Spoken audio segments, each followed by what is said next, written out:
శ్రీ సాయి సచ్చరిత్రం. శ్రీ సాయినాథాయ నమః. 34వ అధ్యాయం. ఊది మహిమ. డాక్టర్ మేనల్లుడు, డాక్టర్ పిల్లే, శ్యామా మరదలు, ఇరానీ బాలిక, హార్దా పెద్ద మనిషి, బొంబాయి మహిళ. ఈ అధ్యాయంలో కూడా ఊది మహిమ వర్ణితము. ఊది ధరించినంత మాత్రాన నెట్టి ఫలములు కలిగినో చూచెదము. డాక్టర్ గారి మేనల్లుడు. నాసిక్ జిల్లాలోని మాలేగాంలో ఒక డాక్టర్ ఉండెను. ఆయన వైద్యంలో పట్టభద్రులు. వారి మేనల్లుడు నయము కానట్టి రాచకురుపుతో బాధపడుచుండెను. డాక్టర్ గారితో పాటు ఇతర డాక్టర్లు కూడా నయము చేయ ప్రయత్నించిరి. ఆపరేషన్ చేసిరి, కానీ ఏమాత్రం మేలు జరగలేదు. కుర్రవాడు మిగులు బాధపడుచుండెను. బంధువులు, స్నేహితులు, తల్లిదండ్రులను దైవ సహాయము కోరుమనిరి. షిరిడీ సాయిబాబాను చూడమనిరి. వారి దృష్టిచే అనేక కఠిన రోగములు నయమయ్యేనని బోధించిరి. తల్లిదండ్రులు షిరిడికి వచ్చిరి.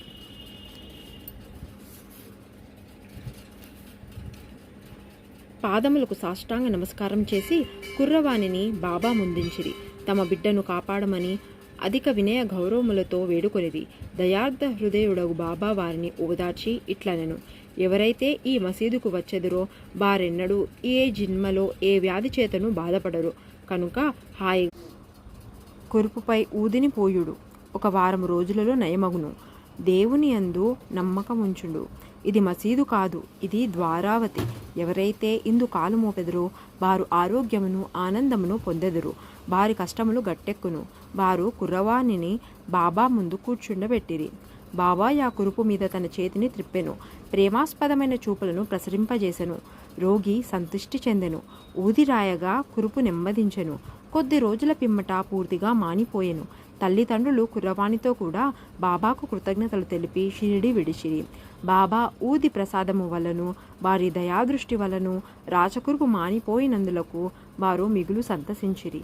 ఈ సంగతి విని కుర్రవాణి మామయ్యగు డాక్టర్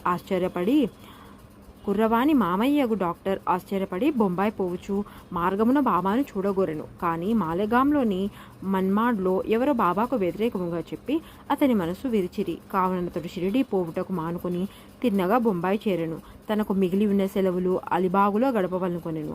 బొంబాయిలో 3 రాత్రులు వరుసగానొక కంఠధ్వనితో ఇంకనూ నన్ను నమ్మవా అని వినిపించెను. వెంటనే డాక్టర్ తన మనస్సును మార్చుకొని షిరిడీకి పోవ నిశ్చయించుకొనెను.